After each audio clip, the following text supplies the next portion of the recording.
Oxygen குறையிறது, வென்டிலேட்டரில் patient இருக்கிறது, maybe இறப்பும் ஏற்படலாம். ஸோ பறவைகளுக்குள்ளே பரவுற ஒரு கிருமி தான் இந்த ஃப்ளூ வைரஸ் H5N1. ஒரு வாரத்திலேயே பார்த்தீங்கன்னா பல்வேறு காக்காக்கள் வந்து இறந்துருக்கு.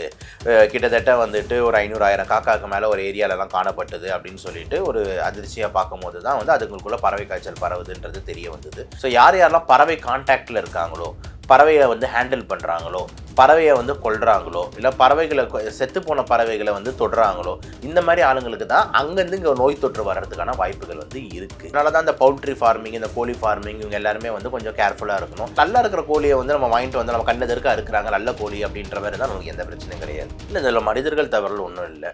இது வந்து புது வைரஸும் கிடையாது. ரொம்ப நாளாக வந்து இருக்கிறது தான். இது ஒரு இன்ஃப்ளூயன்ஸா வைரஸ்ன்னு சொல்லுவோம், ஃப்ளூ வைரஸ்ன்னு சொல்லுவோம். அதில் வந்து நிறைய சப்டைப்ஸ் இருக்குது. அதில் ஒரு டைப் தான் வந்துட்டு இந்த H5N1 சொல்லுவோம். H5N1க்கு இன்னொரு பேர் வந்து பார்த்தீங்கன்னா பேர்ட் ஃப்ளூன்னு சொல்லுவோம், ஏவியன் பேர்ட் ஃப்ளூன்னு சொல்லுவோம், ஏவியன் ஃப்ளூன்னு சொல்லுவோம். இந்த மாதிரி பல்வேறு நேம்கள் வந்து இதை வந்து இன்டர்சேஞ்சாக யூஸ் பண்ணிக்கலாம். ஏவியன் அப்படின்னாலே வந்துட்டு பறவைகள்னு அர்த்தம். ஸோ பறவைகளுக்குள்ளே பரவுற ஒரு கிருமி தான் இந்த ஃப்ளூ வைரஸ் H5N1. பறவைகளுக்குள்ளே இந்த காய்ச்சல் வர்றதுனால இந்த பறவை காய்ச்சல்னு சொல்கிறோம். ஓகேங்களா, பேர்ட் ஃப்ளூ பறவை காய்ச்சல் அப்படின்ற மாதிரி நம்ம வந்து மீன் பண்ணுறோம். ஸோ இது ஒரு பறவைக்கும் இன்னொரு பறவைக்கும் வந்துட்டு பரவுற ஒரு நோய். மனிதர்கள் தெரியாமல் நடுவில் மாட்டிக்கொள்வர்கள் தான். மனிதர்களுக்கு வந்து இது டைரெக்டாக வந்துட்டு ஒரு மனிதன் இன்னொரு மனிதருக்கு பரவும் அப்படின்ற மாதிரி கிடையாது. ஸோ யாரெல்லாம் பறவை கான்டாக்டில் இருக்காங்களோ, பறவையை வந்து ஹேண்டில் பண்ணுறாங்களோ, பறவையை வந்து கொல்றாங்களோ, இல்லை பறவைகளை செத்து போன பறவைகளை வந்து தொடுறாங்களோ, இந்த மாதிரி ஆளுங்களுக்கு தான் அங்கேருந்து இங்கே நோய் தொற்று வர்றதுக்கான வாய்ப்புகள் வந்து இருக்குது. அதனால் வந்து இது வந்து மனிதர்கள் செஞ்ச தவறுன்றது ஒன்றும் கிடையாது. பறவைகள் கூட சீசனில் வரக்கூடிய ஒரு வைரஸ் காய்ச்சல். கண்டிப்பாக வந்து ரிப்போர்ட்ஸ் வந்து பார்த்திங்கன்னா உங்களுக்கு தெரியும். ஒரு லாஸ்ட்டு வந்து ஒரு வாரத்திலேயே பார்த்திங்கன்னா பல்வேறு காக்காக்கள் வந்து இறந்துருக்கு. கிட்டத்தட்ட வந்துட்டு ஒரு 500,000 காக்காக்கு மேலே ஒரு ஏரியாலலாம் காணப்பட்டது அப்படின்னு சொல்லிட்டு ஒரு அதிர்ச்சியாக பார்க்கும்போது தான் வந்து அதுங்களுக்குள்ள பறவை காய்ச்சல் பரவுது தெரிய வந்தது. ஸோ உடனே வந்து நம்ம வந்து கவர்மெண்ட் இன்ஸ்ட்ரக்ஷன்ஸ் என்ன சொல்கிறாங்கன்னா, அந்த பறவைகளை வந்து யாரும் போய் தொட வேண்டாம், ஹேண்டில் பண்ண வேண்டாம். அந்த பறவைகளை முடிஞ்ச அளவுக்கு வந்து டீப்பாக போட்டு புதைச்சிருங்க. புதைச்சிறதுக்கு மாநகராட்சி தான் செய்யணும். மக்கள் அதை செய்ய முடியாது. ஏன்னா அதை ஹேண்டில் பண்ணும்போது நம்மளுக்கு நிறைய இந்த கொரோனா டைமில் எப்படி வந்து அந்த பிபிஇன்னு ஒன்று போட்டுட்டு இருந்தாங்களோ, பர்சனல் ப்ரொடக்டிவ் எக்யூப்மெண்ட்ஸ்லாம் கொஞ்சம் கொடுக்க வேண்டிய தேவை இருக்குது. கண்டிப்பாக க்ளவுஸ் தேவை, மாஸ்க் தேவை, கண்ணுக்கு கண்ணாடி தேவை. இந்த மாதிரி இல்லாமல் சேஃப்டி இல்லாமல் நம்ம போய் அந்த பறவைகளை தொடுறதுன்றது நம்மளே போய் ரிஸ்கில் ஆற்றிக்கிறது. ஸோ அந்த நோயுள்ள பறவைகளை வந்து நம்ம தெரியாமல் நம்ம வந்து ஹேண்டில் பண்ணிவிட்டு அந்த வைரஸ் எடுத்து நம்ம மூக்குலையோ வாயிலையோ வச்சுக்கிட்டோம்னா நம்ம இன்ஹேல் பண்ணும்போது உள்ளே போயிடுறதுக்கு வாய்ப்புகள் இருக்குது. அதனால் வந்துட்டு இதுதான் வந்துட்டு சென்னையோட கரண்ட் ஸ்டேட்டஸாக இருக்குது. ஆனால் குறைஞ்சிரும், அது ரொம்ப பயப்படுறதுக்குல.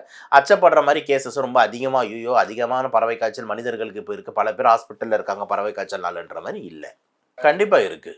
ஏன்னா பேர்ட் ஃப்ளூ அப்படின்னும் போது காக்கா மட்டும் இல்லை, காக்கா கூட வந்து ஒரு கோழி பரவுது, இல்லைனா வந்து ஒரு கொக்கு பழகுதுன்னா அதுங்களுக்கும் வந்து வர்றதுக்கு வந்து வாய்ப்பு இருக்குது. ஏன்னா இந்த பேர்ட்ஸ்குள்ளேயே பரவுற ஒரு வைரஸ் தான். ஓகேங்களா, ஸோ அதனால் வந்து எந்த இதுவும் அதனால தான் இந்த பவுல்ட்ரி ஃபார்மிங், இந்த கோழி ஃபார்மிங் இவங்க எல்லாருமே வந்து கொஞ்சம் கேர்ஃபுல்லாக இருக்கணும்.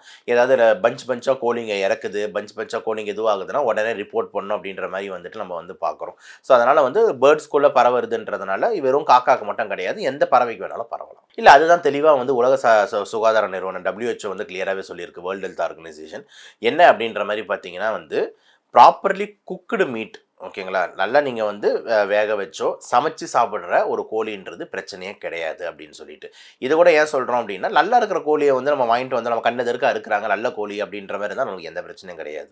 ஏன்னா சில பேர் லாப நோக்கத்துக்காக ஒரு சில இடத்துல வந்து செத்துப்போன கோழியை பிரியாணியில் போட்டு கொடுக்கலாம். கரெக்டாக செத்துப்போன கோழியை வந்து கட் பண்ணி கொடுத்துடலாம்.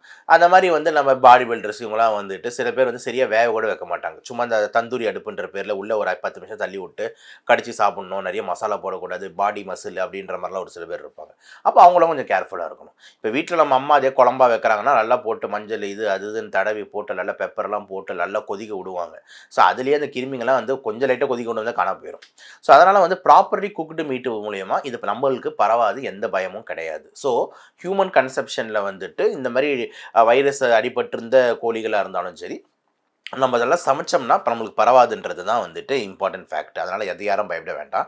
ஆனால் யார் கொஞ்சம் கேர்ஃபுல்லாக இருக்கணும்னா அந்த கறிக்கடை பாய்ங்க தான் கேர்ஃபுல்லாக இருக்கணும். கறிக்கடை பாய்ங்க என்னட்டு அவங்க தான் வெட்டுறாங்க, அவங்க தான் இருக்கிறாங்க. வெட்டும் போது வந்துட்டு அந்த ரத்தங்கள் அது எல்லாமே அவங்க மேலே வந்து தெறிக்க போகுது, படப்போகுது. அப்படின்னும் போது அந்த ஸ்லாட்டர் ஹவுஸில் வேலை செய்கிறவங்க அவங்க தான் வந்துட்டு மாஸ்க் அணியிறது, க்ளவுஸ் மாட்டுறது, இந்த மாதிரி வேலைகள்லாம் செய்ய வேண்டிய, கண்ணாடி மாட்டுறதெல்லாம் தேவை இருக்குது. கொத்து கொத்தா இறப்புறது தான். இறக்குறது கொத்து கொத்தா இறக்குது. ஒரு 10, 15 கோழி உங்க வீட்ல இருக்கு. திடீர்னு பார்த்தோம்னா வந்து மறுநாள் காலைல ஒரு 6, 7 கோழி இறந்து போகுதுன்னா, உங்களுக்கு சஸ்பெக்ட் வரும். என்னடா திடீர்னு கோழிங்க இப்படி கொத்து கொத்தா இறக்குது அப்படின்ற மாதிரி. அப்படி இறக்கும்போது தான் நம்ம அத யோசிக்கணும். அப்படி யோசிக்கும்போது உடனே மாநகராட்சிக்கு சொல்லிட்டு, நம்ம உடனே வந்து அந்த பஞ்ச்சா அந்த ஏரியாவ வந்துட்டு அப்படியே டிஸ்கார்ட் பண்றது ரொம்ப முக்கியம். அந்த கோழிங்கள வந்து ப்ராப்பரா வந்து புதைக்கிறது ரொம்ப முக்கியம். இது எல்லாமே வந்து விஷயங்கள் வந்து கவர்மெண்ட் பார்த்துக்கும். நான் தான் சொல்லிட்டேன். இது பறவைகள்லேருந்து மனிதருக்கு பரவக்கூடியது. மனிதன் டூ மனிதன் பரவுறதுன்றது இதில வந்து ரொம்ப ரொம்ப ரொம்ப ரொம்ப 0.001% கூட நீங்க வச்சுக்கலாம். அவ்வளோ கம்மி தான். ஸோ மனிதர் டூ மனிதர் பரவுறதுன்றது ரொம்ப ரேர்ன்றதுனால கொரோனா மாரி இத ஒப்பிட வேண்டிய அவசியம் கிடையாது. இது பறவைகளுக்குள்ள பரவுறது. பறவைங்க கான்டாக்ட்ல வர மனிதர்களுக்கு தான் வந்து கொஞ்சம் கேர்ஃபுல்லா வந்துட்டு இருக்கணும். அதனால தான் வந்து இந்த மாரி கொத்து கொத்தா இறக்கிறத போய் நீங்க ஹேண்டில் பண்ணாதீங்க அப்படின்னு சொல்லிட்டு கவர்மெண்ட் இன்ஸ்ட்ரக்ஷன் வந்து குடுக்குறாங்க. அதுக்குன்னு ஆளுங்க இருப்பாங்க. நம்ம ரிப்போர்ட் பண்ணோம்னா அவங்க வந்து அத ஹேண்டில் பண்றாங்கன்றது தான் வந்துட்டு நம்ம பார்வையா பார்க்கணும். நம்மளுக்கு தெரிஞ்சு இந்த மாரி இறக்குதுனால உடனே ரிப்போர்ட் பண்றது நல்லது. வாய்ப்பு இருக்கு. இல்லன்னு சொல்ல முடியாது. ஆனா வந்து கொஞ்சம் ரேரு. ஸோ நம்ம வந்து அந்த மாரி கேஸஸ் வருது அப்படின்ற மாரி இருந்ததுன்னா, நம்ம உடனே வந்து டாக்டர் கிட்ட போய் பார்த்து அட்மிட் பண்ணி, நம்ம ஒரு சில மாத்திரைகள்லாம் இருக்கு அதுக்குன்ட்டு. அதெல்லாம் ஆரம்பிச்சோம்னா 100% வந்து குணமாயிடலாம். யார் கொஞ்சம் கேர்ஃபுல்லா இருக்கணும்னா, எதிர்ப்பு சக்தி கம்மியா இருக்கிறவங்க கொஞ்சம் கேர்ஃபுல்லா இருக்கணும். ஏன்னா அவங்களுக்குலாம் வந்து கொஞ்சம் தீவிரத்தன்மை அதிகமா போறதுக்கு வாய்ப்பு இருக்கு. நிமோனியா மாதிரி, ஏஆர்டிஎஸ் மாரி நுரையீரல்ல நீர் சேர்ந்து ஆக்ஸிஜன் குறையிறது இதுக்கெல்லாம் அதுக்கு வாய்ப்பு இருக்குன்றதுனால, அவங்க கொஞ்சம் கேர்ஃபுல்லா இருக்கணுன்றது தான் நம்மளோட பார்வையா இருக்கு. ஆனா மனிதர்கள் டு மனிதர்கள் டிரான்ஸ்மிஷன் வந்து சற்றே குறைவு தான். ஓகே. இந்த பறவையிலேருந்து மனிதர்களுக்கு வர்றதுக்கு வாய்ப்பு தான் அதிகம். அதுதான் நான் இப்ப முன்னாடி சொல்லியிருந்தேன். என்னன்னா வந்து வயது முதியோர்கள், எதிர்ப்பு சக்தி குறைபாடு உள்ளவர்கள், ஹெச்ஐவி பேஷண்ட், சுகர் பேஷண்ட் இவங்களுக்குலாம் எதிர்ப்பு சக்தி கம்மியா இருக்குன்றதுனால, அவங்களுக்கு வந்து இந்த வைரஸ் தாக்குச்சு அப்படின்ற மாரி இருந்ததுன்னா, தீவிரமா போறதுக்கு வாய்ப்பு இருக்கு. ஆக்ஸிஜன் குறையிறது, வென்டிலேட்டர்ல பேஷண்ட் இருக்கிறது, மேபி இறப்பும் ஏற்படலாம். ஆனா அதெல்லாம் வந்து ஒரு 100 பேர் இருக்காங்கன்னா, ஒரு 2, 3 பேருக்கு தான் அந்த மாரி வந்து ஒரு விஷயங்கள் ஏற்படும். மீதி ஒரு 97, 98 பேர் தொந்தரவு இல்லாம வெளிய வந்துருவாங்க. ரொட்டீனா சளி காய்ச்சல்ல வரும்போது என்னென்ன தொந்தரவு இருக்குமோ, தலைவலி, உடம்பு வலி, மூக்குல தண்ணி, தும்பல், இரும்பல், தொண்டை வலி இதே மாரி அறிகுறிகளோட தான் வந்து இருக்கும். அவங்களாம் ஒரு 7, 8 நாள்ல சரியாயிடுவாங்க. ரொம்ப ஒரு 2, 3 பேர் மட்டும் கொஞ்சம் எதிர்ப்பு சக்தி குறைவா இருக்கிறவங்க இறப்பு வரைக்கும் போறதுக்கு வாய்ப்பு இருக்கு. பரவும் சார். பறவைன்றது என்ன சென்னையில மட்டுமா பறவை இருக்கும். பறவை அப்படியே பக்கத்துல வேடந்தாங்கல் போவும், மதுராந்தகம் போவும். அது மாரி போகும்போது அங்கேயே வந்து கொஞ்சம் பரவறதுக்கு வாய்ப்புகள் வந்து இருக்கு. ஸோ அந்தந்த ஏரியா அதனால தான் வந்துட்டு கம்யூனிட்டி மெடிசின், எபிடமாலஜிஸ்ட் இவங்கலாம் இருக்காங்க. அதெல்லாம் கண்காணிப்பாங்க. கண்காணிச்சு பறவைகள் அங்கேயே வந்து இறக்குதுன்னா, அதுக்கேத்த மாரி சானிட்டரி மெஷர்ஸு நம்மளோட ப்ரிகாஷன் மெஷர்ஸ்லாம் எடுப்பாங்க. ஸோ அது வந்து பார்த்தீங்கன்னா, கவர்மெண்ட்டோட வேலை. மக்கள் அதில வந்து என்னன்னா, ரிப்போர்ட் ஏதாவது உங்களுக்கு நீங்க கண்ணெதிர்க்க பார்க்குறீங்க, பல பறவைகள் இறந்து கிடக்குதுன்னா, ரிப்போர்ட் மட்டும் பண்ணுங்கன்றது தான் நம்மளோட வேலை. நம்மளா போய் அத ஹேண்டில் பண்ணக்கூடாதுன்னு தான் மக்கள் தெரிஞ்சுக்கணும். இருக்கு. ஃப்ளூ வேக்சின் வந்து இருக்கு. இது வந்து பர்ட்டிகுலரா பறவை காய்ச்சலுக்கு மட்டும் இல்ல. ஜென்ரலா இந்த வைரஸ் உட்படுத்துற எல்லா காய்ச்சலுக்கும் ஒரு காமன் வேக்சின் இருக்கு. அது பேர் தான் ஃப்ளூ வேக்சின்னு சொல்லுவாங்க. இன்ஃப்ளூயன்ஸா வேக்சின்னு சொல்லுவாங்க.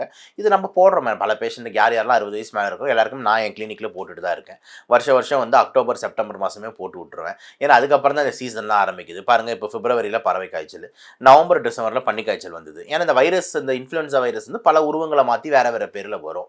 ஆனா அது எல்லாத்துக்குமே காமனா ஒரு தடுப்பூசி வந்து இருக்கு. Influenza vaccine. வருஷத்துக்கு ஒரு வாட்டி சீசன் ஆரம்பிக்கிறதுக்கு முன்னாடியே அத போட்டுட்டோம்னா சிறப்பா இருக்கும்.